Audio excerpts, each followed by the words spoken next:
Would it be possible in today's day and time that a government would incarcerate 1 million people, blood test them, get their tissue samples, put that in a database, and then sell their organs around the world? Would it be possible that professional doctors would commit such atrocity to extract organs from a live body? Because it's such a huge and unbelievable crime, it's impossible to accept it at the first sight.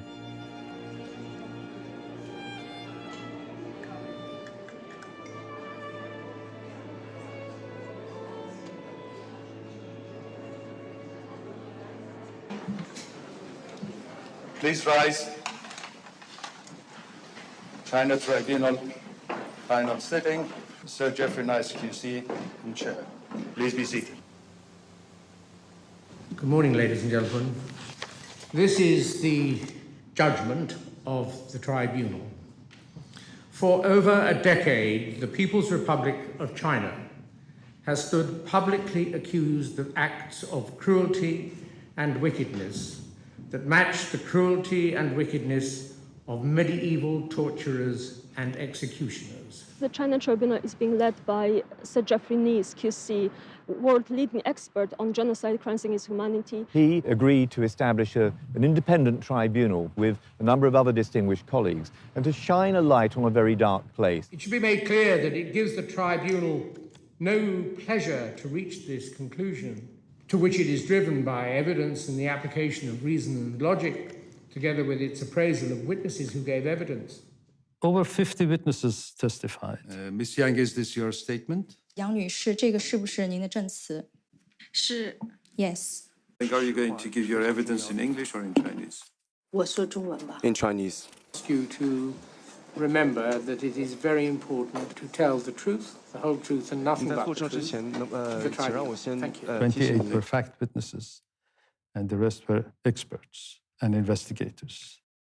The reading materials that was given to the tribunal went into thousands of pages. If you look at page 133... This is the first tribunal where there's been a documentation process for the actions of the Chinese state. There is no international court that could look into the evidence, could identify those responsible. The People's Tribunal is filling this gap. People's Tribunal are set up to investigate, in particular, the massive crimes that committed by states or state organs, which are not, for one reason or another, handled by either United Nations or other international bodies who could have handled it. The conclusion shows that very many people have died indescribably hideous deaths for no reason, that more may suffer in similar ways, and that all of us live on a planet where extreme wickedness may be found in the power of those, for the time being, running a country with one of the oldest civilizations known to modern man, which ideally we should be able to respect and from which we should be able to learn. It's very sad that those who constantly supported China and justified its actions did nothing. Transplantation Society and other groups also tried to ignore the matter, what the tribunal has now termed as willful blindness. The PRC has done little to challenge the accusations, except to say that they were politically motivated lies.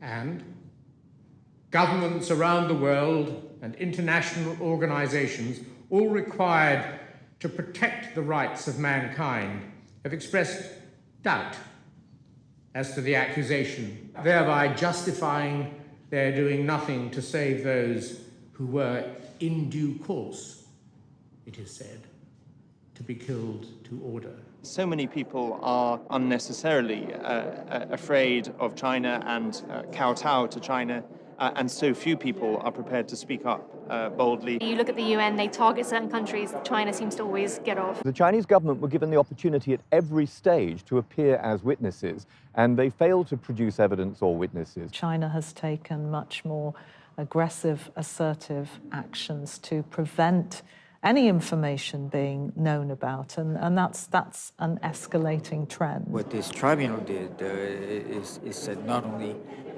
is this happening beyond a doubt, well, certainly they also said this is a crime against humanity. Victim for victim, and death for death, the gassing of the Jews by the Nazis, the massacre of the Khmer Rouge, or the butchery to death of the Rwanda Tutsis may not be worse than cutting out the hearts, other organs, and the very souls of living, blameless, harmless, peaceable people. Now, this tribunal has concluded that certain that Falun Gong is a source, probably the principal source of organs for forced organ harvesting. The report adds that whilst it doesn't have sufficient evidence to reach the same conclusion for the Muslim Uyghur community, it says the vulnerability of the Uyghurs to being used as a bank of organs is also obvious. It's being called transplant tourism. That's where people are now flocking to China to get needed organs. Would you say that the majorities of these operations do result in the deaths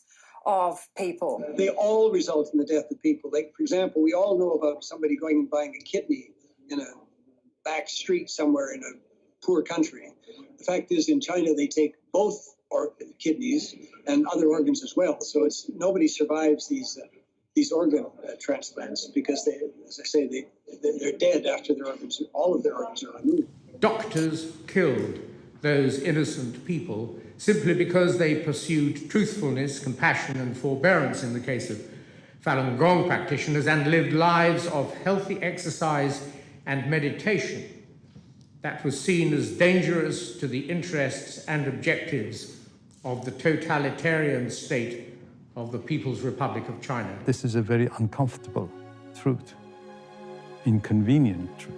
China needs to stop what they're doing. Where else in the world can you go and get an organ within 2 weeks? I hope today no one can turn around to pretend that they don't know this is happening. It's important that we never lose sight of the human side of this story. I hope this judgment will awaken some consciousness from Chinese surgeons. There's lots of important decisions that we need to make as a transplant community as to how we take this judgment forward. The tribunal concluded with this very powerful statement about any government, any entity, any individual dealing with the Chinese Communist Party state is in effect dealing with a criminal state. They actually single out China as a criminal state.